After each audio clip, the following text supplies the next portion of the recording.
Yo guys, welcome back to another video. Now that Stardeck 14 is out here over in the east and OP08 is just around the corner, I wanted to make an updated tier list for the OP07.5 meta that's been going on over here. I live in Japan, so that's where I play, and that's all, you know, like everything that I look at and all the meta that I'm in, right? And I believe the last video I made was right before OP07 came out, so I want to see like kind of what I got right, what I got wrong, and then we'll take a quick little look at what I think the kind of new meta is like shaping up to be, and then we'll do another quick little prediction at how some of the OP08 leaders and this new Stardeck 14 Luffy leader will kind of affect the meta. And yeah, just take a quick look at that and update the tier list. So without any further ado, let's jump in and let's get started. Alright, let's get started, but first let's take a look at where I kind of had things that right before we were going into the OP07 meta. And I will say I was right about a lot of things here.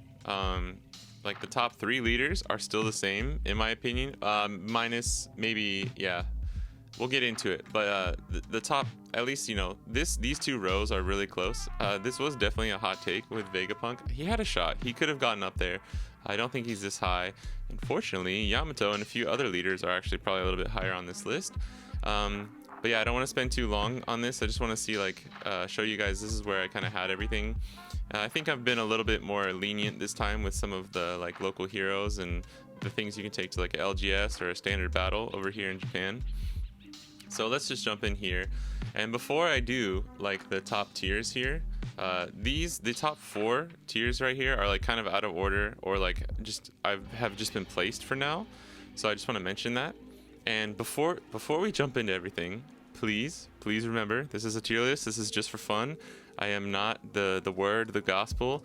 I pay attention to the meta, and I pay close attention to a lot of things. I play competitively, and I have a lot of friends, and I talk to people about this stuff all the time. But please just take everything I say with a grain of salt. These are subjective. People, even some of the best players have made tier lists and they've been completely wrong, or, you know, it literally is like, wow, they were right for a week and then it changed and then they're wrong. So like, just know that these things are like super mercurial and they change all the time, especially in OP07. But yeah, it's just for fun. It's just for fun. Feel free to, if you have an opinion about something, always, of course, feel free to let me know. But please don't just start killing me in the comments or whatever.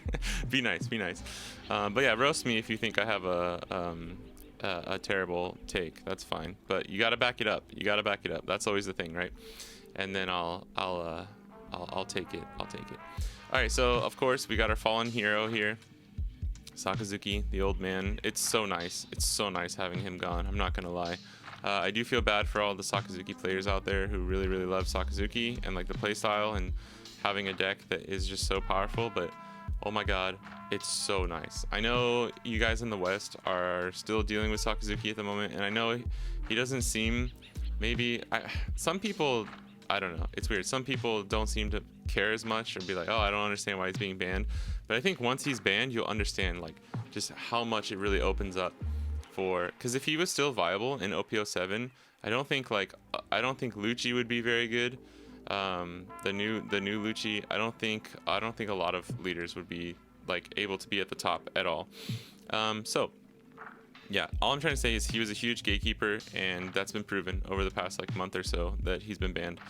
Let's just start here at the bottom. This is off meta / needs to cook, and I've been even more generous this time by adding needs to cook. Normally I just keep this as off meta. And yeah, let me just go through the tiers really quickly. Tier 1, obviously, just ultra competitive. This is their CS, so like your regionals and everything. Has like a really good shot at just winning everything. CS, regional, nationals, anything, right? Tier 1.5 is like very competitive, and you're probably going to be seeing them winning flagships and like consistently winning flagships, which are like the kind of like mini regionals that happen every weekend or so, or throughout the month over here in Japan. Tier 2 is like semi-competitive, so these are your standard battles, your LGSs up to like, you know, occasionally winning a flagship if there's some cracked player who just finds the sauce and everything. But not something you're going to be seeing like in the weekly reports, winning a bunch of flagships all the time. Tier 3, local heroes, standard battle, LGS, just for fun, right? So these are leaders that like, if like, because you know some of these leaders can sneak up and like they can be really strong into the current meta, or just like, you know, if not everyone's bringing Black Hill, Luffy, Law, or Lucci to the like the standard battles like your locals, sure, you can rock up with some of these leaders or Nell and like you can win, right? And or if you're just really good and you have some sauce and like it just works well like into like half the meta, all you need to do is be able to beat like a few of the meta leaders and you can just win. You can win a locals. It's not that crazy, right? This is the top tier. These are the leaders at the top of the top right now in no particular order that I will be ordering up here in a second.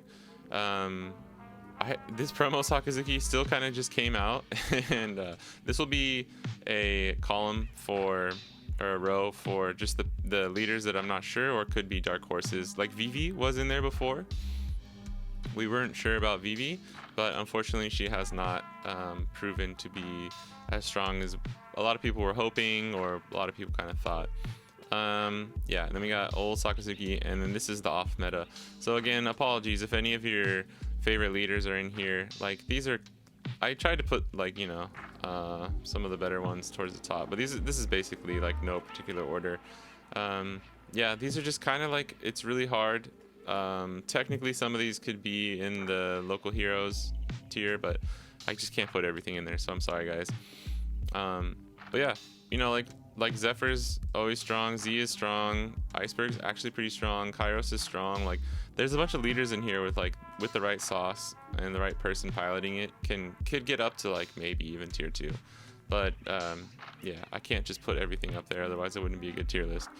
So let's take a quick look at like these, the tier 2, tier 3, and then we'll organize 1 and 1.5. So the semi-competitive, I think like Red Purple Luffy has been coming up a bit. Purple Luffy is really strong. Nami would be tier 1 honestly in OP07 if but Red Purple Law is just too hard. And I think with Yamato being a little bit more present in the meta too, it's a little bit harder for Nami. Just certain decks. There's a few decks, right? If they face any blue or Red Purple Law, it's really hard for them. But yeah. So, but she's still really strong. Blue Yellow Ace is a weird one because it like kind of comes in and comes out, and like some people have these lists that work really well, and it'll win a flagship or something, and just out of nowhere. Red Ace too. Green Odin has one. I think Red Green Odin would be at the bottom here. Reiju still has the problem. Maybe I'll put Reiju at the bottom. Just Law, you know, she can't. Even the like good stuff Reiju, I just don't think it's strong enough into enough of the meta decks. I don't know. People were excited about the new kind of Reiju build there for a minute, but it just doesn't seem to be working. Whitebeard's always pretty strong. Zoro, really excited for OP08 for some like chopper animal Zoro builds. This is gonna be really interesting. Maybe I'll do this. Katakuri is still kicking. He's still kicking. He can win a flagship. I believe 1 or 2 has won a flagship the past couple weeks, so that's pretty cool. Maybe I'd put Dofi up here, honestly. Yeah, I think I would do something like this. This is not like, I don't know, this is not like super set in stone, but I think this is decent. This is, you know, everything is probably within a few spots of where it should be. Then you got here Vegapunk. Man, next set he's gonna be really good. I think he's gonna have a shot to probably be like tier 2, like top high tier 2, maybe even here if it's the right combo, the right ingredients of the meta and everything. The new Bonnie, the new Nami, the Egghead Bonnie and Nami cards, and like S-Snake, and maybe even S-Hawk. I'm not sure how strong that card's gonna be, but there's a lot of new support coming in, and that new Nami card is beautiful for all of us who we reject. Oh, is this is just purple Kaido, right? Yeah, okay. Yeah, and for these two, it's like, you know, these have all shown up. Like maybe I could even put Sanji here. I guess I'll put Sanji Zoro up here for all you Sanji Zoro lads out there, because he has one. I know he's won at least one flagship. Like that's kind of the criteria, is like, have they won at least like 1 or 2 flagships and proven themselves powerful in the past couple of weeks. Because even if you win 1 flagship, right, it's not always enough. I'm kind of just throwing red green law a bone here just because like the leader effect is still really strong. I think this one matters even less as far as like the ordering. It's just these are, like, Rebecca's still pretty strong right now. These are kind of just the ones that if you see this win a locals or something, it's not that crazy, but you're also not going to see them winning a lot of flagships or anything. But I do think they're above the level of like completely off meta, where they do have some spice, and with the right people, you know, they can do well. Now let's do, and so I don't think there's any really other dark horses for a while. So here's the thing, Perona was considered a dark horse for a second, and the Samurai Yamato build was considered a dark horse, but I don't think those are really dark horses anymore. If I had made this list maybe 2 weeks ago, I might have had those particular builds in there, but I think they've solidified themselves as like pretty powerful. So let's jump into it. Let's just do this. Let me just start moving all of them up here, and then we will order them. Yeah, I'm not sure. Should I go from the top? I think I go from the top normally, but let's go from like, let's do the 1.5 ones here. So no, let's just do it from the top so it's easier. I'm gonna put these guys up here. This is really hard. This might be a hot take for me, but I really, okay.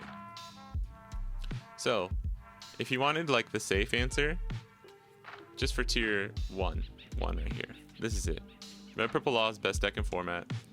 Black Yellow Luffy is really good. It's just really hard to pilot, and I do think he can suffer from like, there's weird RNG stuff with Luffy where even if you're searching and even if you're like should be cycling through things and getting what you need, it's weird because it's like, it seems a little bit more prone to accidents than some other decks, just because and only in certain matchups, because you know, sometimes it's like, oh, I didn't see a 5-cost blocker Sabo, but it's okay, like, or I only saw 1 or something, or like I didn't see any Morias that game, but I saw all the kids.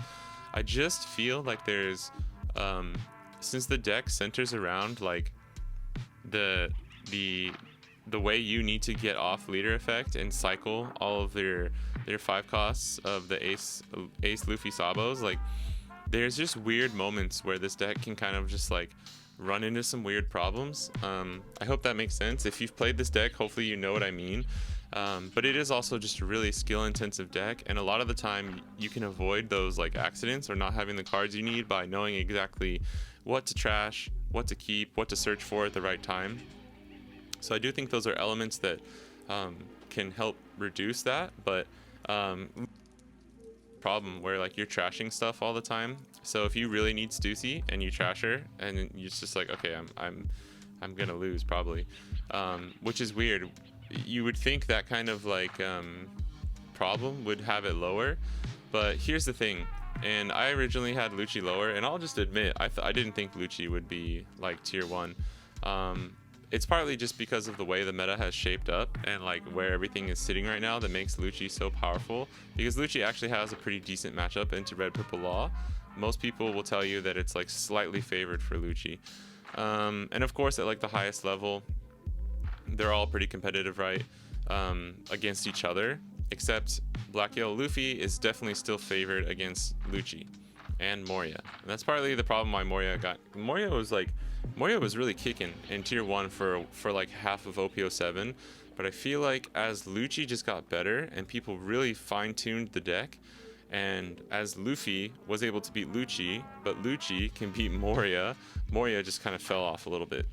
Now here's the thing, is I would want to put Enel in tier 1. I think I'm gonna keep Enel in tier 1 just because like it's so weird, because people will show you the charts, they'll show you the diagrams of like he loses to these many leaders, and he only wins against, like he's only favored against these few leaders, and it's true. Like Lucci beats Enel is like slightly favored. I would say it's a slight favored. Moria is slightly favored, especially running Isho and stuff. Even like the Samurai Yamato build it's probably 50-50 honestly. I think a lot of these like people saying their favorite matchups is really a lot closer to 50-50 than you think. So it's like Enel ends up being kind of like 50-50 into a ton of different matchups, with having obviously like slightly unfavored matches. I'm not saying that it doesn't. Even red purple law can like be tough for Enel. You try and Enel tries to starve red purple law and then just play Yamatos to like start KOing all of their 4 or 5 costs, and then like just go swing heavy at the end. But if law can out aggro Enel, they just win. But again, I just think like on paper, for the average law and Enel player, or the average like Lucci Enel player, like, yeah, you can look at those charts and you can see like, okay, yeah, this is favored, this is unfavored. But I think the more skilled, like the more, Enel is not the most skill intensive deck, but you do need to know exactly what you should do at every step of the way in the matchup in order to be as playing as strongly as possible. And I hope that makes sense, because it's like, the other thing too is you have an element of luck, obviously, with yellow. Like, trust me, dude, every other week I'm like beating Enels, because I'm still playing Yamato throughout OP07. I'm beating Enels, and then I just have this weekend where it's like, oh, 0 cost event into beige. I still played around it and stayed safe. Okay, you got like another beige, and then you had your 1 of L4. Okay, I lose. Like, so obviously there's just things that it's like, yeah, you can get really lucky, but that's a thing you have to kind of like factor in, is like the amount of life you're going through as an Enel player, and just the odds of them getting at least a few lucky triggers, or like triggers that are going to help them throughout the game, is still something that I think can't be like underestimated. But I'll put him down. Like, I don't know, man, because it's like he's still winning a lot of flagships too, and if you look at the numbers of like the flagships that he's still winning, I think it's okay to put him at tier 1. If you think this is a hot take, that's totally fine. I think this is maybe the most arguable take that I'll have, like, that you could argue against out of this whole thing. But let's move on. So still undisputed though, I think these 3 would be here. So maybe I'll put an L here for now, and then we'll see if I put him back up. How about that? Is that okay with everyone? All right, so now let's do this. So Yamato, people were counting Yamato out, and I love to see it. I love to see people put Yamato, like, dude, Yamato got put down like here, like right when OP07 was coming out, or like right before. And it was so funny because it's like there's so many builds that you can run with Yamato that it's like you should never really count Yamato out. And lo and behold, somebody cracked the spice. You know, a few people, a few really good players cracked the spice with the 1 cost You Can Be My Samurai event, and we have a whole new genre of like Yamato builds that you can do. And it's really good into like Enel, it's really good into Black Yellow Luffy. Basically 9 cost Zoro beats Enel, it beats Black Yellow Luffy, and then stuff like 10 cost Dofi or 10 cost Ace is really good against Black.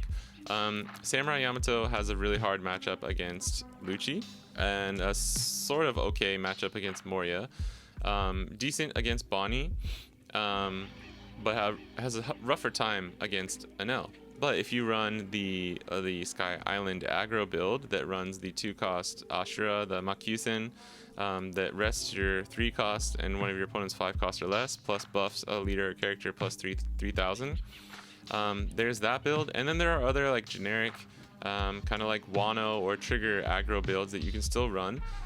There are a lot of cards like Kikunojo, 2 cost Shirahoshi, and even you know, some of the other Wano cards are really strong against Black, because yeah, just wouldn't you know it, like triggering things out of life and forcing your opponent to give you a life if they want to KO Shirahoshi or Kikunojo is just really strong. So it's like you can kind of just tweak it and change to the meta. Plus with the new Bonnie and the new Nami, the Egghead Nami coming, I think there's gonna be, I am so excited, there's gonna be some really fun spice in OP08 where you're gonna see some crazy, really fun, really dangerous aggro builds that are also getting resources from like Bonnie and healing off of like character card effects and everything, and 10 cost Ace. So keep an eye out for that. I think it's gonna be really good. But yeah, Yamato still struggles into a lot of decks, and it's about a 50-50 with Law. If you get first, I would say if you go first against Law as Yamato, and you're running like the 1-cost Flame Spit, you're running 4 Hodies, you're running 1 or 2 at least Rush Aces, it's favored. You're favored. You're still favored. So there's this thing that happens where it's like, before Sakazuki was best deck in format, Yamato had a slightly favored matchup. Now it's Red Purple Law. Yamato has a slightly favored matchup if you can go first. It's really crazy how much the game changes if they steal first from you. If you're a Red Purple Law player and you're listening to this, if you win your dice roll against Yamato, go first. Go first. I know some matchups you want to go second to get the card draw and the Dawn advantage. Go first. It's just, you have to. It's just way better. Yamato struggles going second against Red Purple Law. So with all that being said, I think so Yamato is going to stay around here in the middle. Let's talk about Perona real quick. There's a new Samurai Perona, the Wano Perona, or Ecology Perona as it's been deemed in Japanese over here. And it's really strong. I like the deck. It's really fun if you like Wano.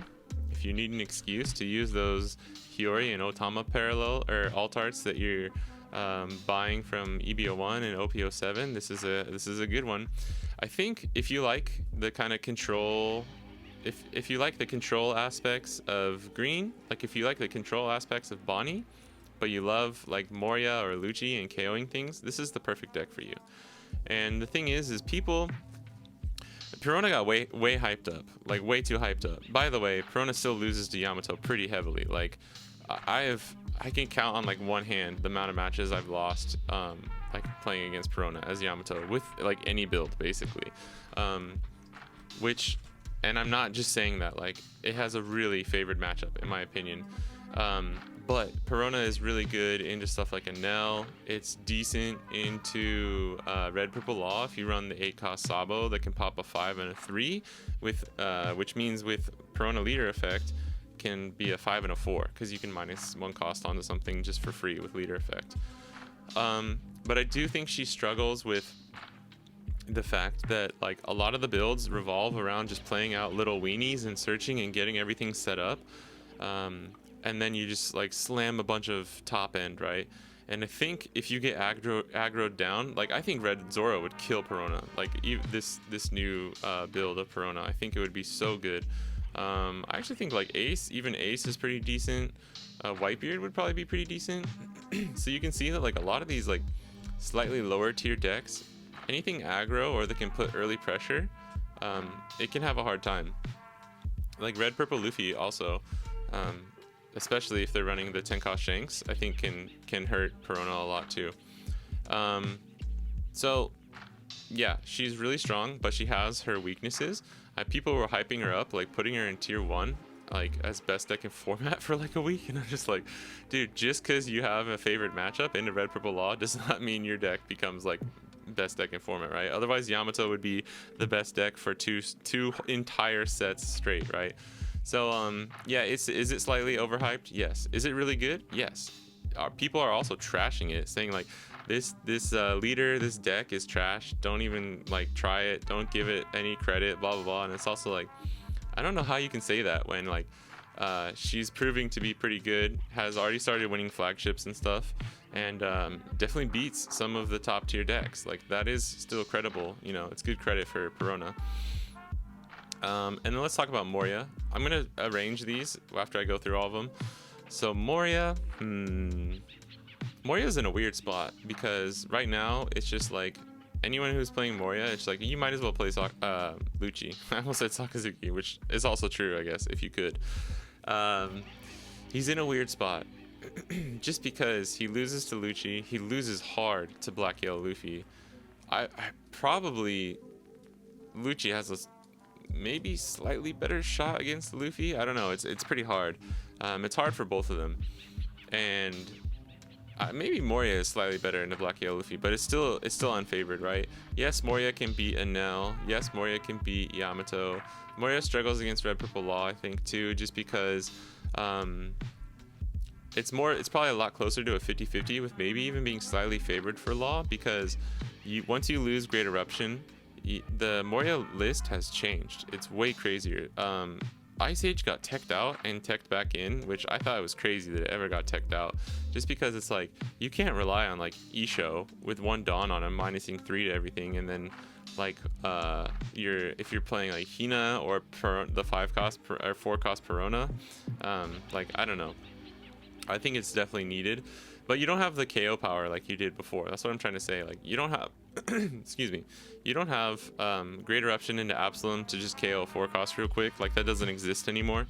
And Lucci has Tempest Kick, I believe is the English name for it, where it's if you have 10 or more in trash, you draw 1, and if you have 10 or more in trash, you -3 to something, which is ridiculous. Plus NES lobby stage is -2 for free every single turn. Lucci just has the really way more. Lucci like has more KO power than Sakazuki even, just like pure raw KO power in my opinion. If you run the full like CP build and if you get stage on board. So because Lucci is better at that, Moria just has like kind of lost its place, you know. I would maybe even put him down here. So for now, I think these 4 are okay. And then let's talk about Bonnie. Bonnie started out kind of okay in the meta and then climbed way up. And then I think fell off more and is at a kind of low spot right now. I'd probably still put her above. Here's the thing is like Bonnie is still really strong. It's weird. She struggles against black and she struggles against red purple law. So it's like, oh well, you know, that's literally the top 3 decks really. She can be good in certain situations where a lot of people are they run Hody now and they run 9 cost Zoro, so it's kind of like, you know, you control the early mid game by putting a bunch of blockers and manipulating your opponent's board with leader effect, and then you just play out your Zoro or your 8-drop Kid, or some builds run Doflamingo, but I think the Supernova or just you know, the hybrid or like Supernova is kind of more popular. I love 10 cost Dofi, but I guess I don't know, it's just people have a lot of answers for 8 cost Kid too, so it's really hard. You're kind of stuck in this spot where it's like on paper it sounds really good and you should maybe be doing better, but green just always gets shafted a little bit, where it's like it's just it's like lacking that kind of like 1 or 2 abilities or effects that would make it really good against some of these other colors and some of these other advantages that colors like black, for example, have. So yeah, I don't know. This is kind of tough. I would maybe even, I'd probably still put her like around here, maybe. Honestly, Moria's really, this is hard. Let's talk about Hancock real quick and we'll fix everything. So Hancock, blue is like the anti-meta, right, for a lot of this stuff where, but so here's the thing. When Enel was kind of like basically right here for a lot of OP07, Hancock was really good. 4 cost pudding and just being able to red rock stuff. It's really strong, right? It's really strong against Black Yellow Luffy as well. And it can be extremely strong against Red Purple Law. Because if you're running Gravity Blade and Red Rock, then you can just get rid of anything, really. It just comes down to like, can you draw the events that you need in the game? If you do, you win. If you don't, they have a decent shot of beating you. So it's like a weird kind of thing there. But I do think she's not as strong into a lot of the other leaders. And like Lucci is really strong against Hancock because of his low to the ground just KO power. If you play Jinbei into Weevil or whatever, it's like, that's fine. I'm just gonna KO both of those characters. And yes, you did gain a little bit of tempo and like a card draw from Weevil, but they're gone. And if you do it again, I'm just gonna do the same thing the next turn. Like Lucci KO power is really crazy. It really is like insane. And yeah, Hancock most of the time just loses to that. You would think that like, oh, but Hancock can like Gravity Blade and get rid of their units. It's like, no, Lucci can just do it better. So because of that, Lucci wins most of the time, right? So I think I'm gonna leave her at the tail end here. I think she's really strong, but there were a few cracked players who were making her work for a while, and then she kind of just fell off. So I think this might even be putting Bonnie too high. I just feel like I'm gonna seem really biased if I do this.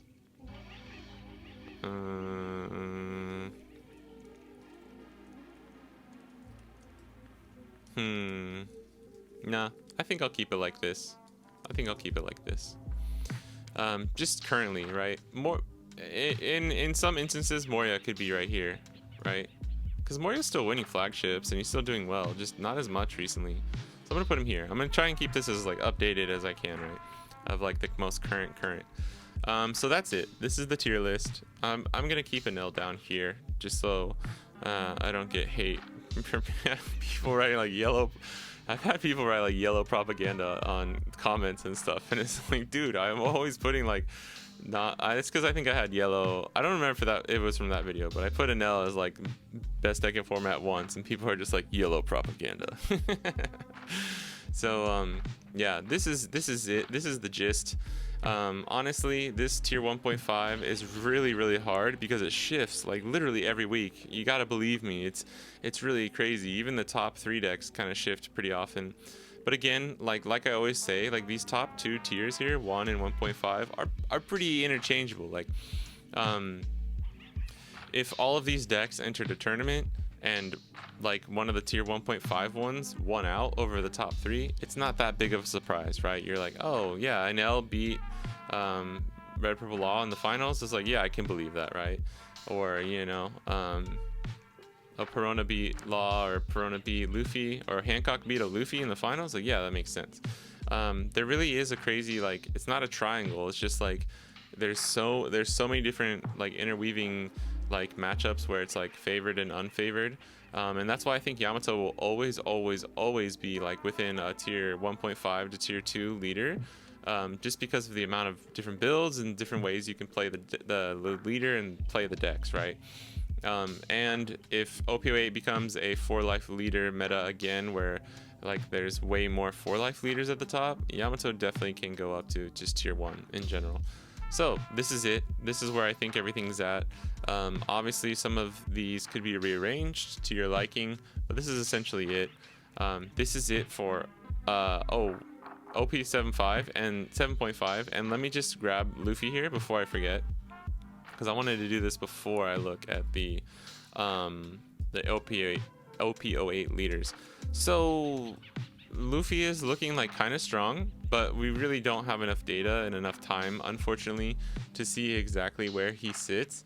So I think I would just put him like right here maybe, because he does seem pretty competitive, and I think there's some sauce that needs to be cracked, and then people can kind of really see where he's at. So this is where I would put him here, and I'll put him in here for now.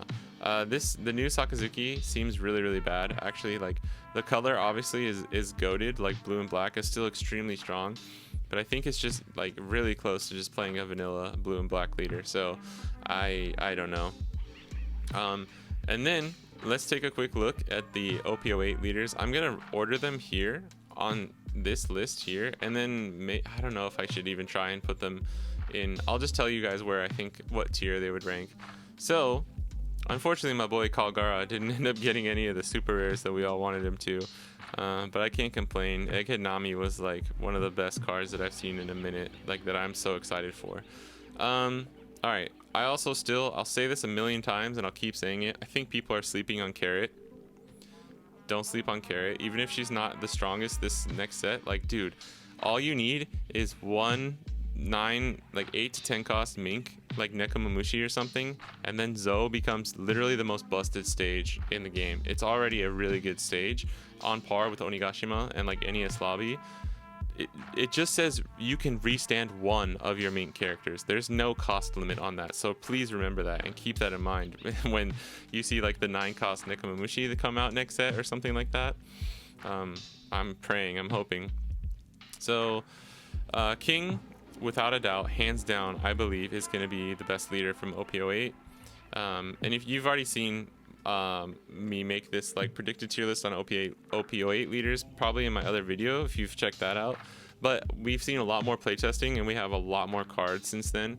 But honestly, it hasn't really changed much. I think I'm going to do this honestly until I see how good Marco really ends up being. I can't even put him as second. I can't. this is how I put everything. Putting just because like the 9 cost purple Linlin, the freaking Kaido and Linlin card that might be possible in this deck. King just has so much support and like so many big strong moves that it can make and be like just very versatile with its leader effect. Pudding is cracked, 10 cost mom is cracked. Marco seems strong on paper, but in practice hasn't proven very strong at all, so we'll have to see. Carrot, I think, is the underrated leader of OP08, and I just love Carrot. I love Minx, I love Wano, I love all that stuff, so I'm super biased, but I do think it's really strong. And Electrical Luna is an incredibly strong card. It's going to be good. The new super rare Carrot is awesome as well. Chopper, I actually think people might be sleeping a little bit. Like, this aggro could beat a lot of decks. Just that the new 3 cost 5k Chopper that's on play when attacking, like searches and plays out the animal card or the Chopper. Sorry, I forgot the effect. It's really strong. It's really crazy. This deck is gonna have some. I think this is gonna be a dark horse. Honestly, I think I would put Chopper here if I had to. And then Kalgara is gonna be really fun, really cool aggro. But unfortunately, I just think it's gonna be lacking a little bit. And hopefully we get the support that the Shandoria warriors and stuff can get for next set. Hopefully they get the support they need. But just for like meta contenders, I think I would put King up here, and I'd probably put Pudding right here, and I'd probably put Marco like right here. Carrot is gonna go here. Chopper is going in Dark Horse. Chopper is going in Dark Horse. I'm not gonna lie. And then Kalgara would probably go like here. This is just like if you just like plop them into the meta right now. I think this would maybe be this is totally me just guessing, by the way. I have no clue. Like, dude, honestly, King could be best deck in format if he beats Red Purple Law, so we'll see. But yeah, I think he's just gonna be slightly better than Lucci, but being a 5 life is so strong, so we'll see. I don't want this to go on too long. It's already gone on pretty long, but this is it. This is my OP07 7.5 tier list with additional OP08 leaders ranked and very just assumedly placed into the meta. So let me know what you think. Again, please keep it classy in the comments. Don't bash me or other people, but if you have some constructive criticism, or if you have a take on my take, let me know. But give me a reason. Let me know what you think. And let me know what you're excited to play in OP08, or like let me know what you want the meta to shape up to be differently in the West, because I do think there's enough room and there's enough cards and like meta viable decks now that like things could be. We're already seeing it in OP06. Like the meta is not really shaping up like how it did in the East, just with like certain things and certain leaders. So let me know what you want to see. Let me know what you're hoping for. And yeah, just as always, thanks for watching, and I'll catch you guys in the next one. Peace.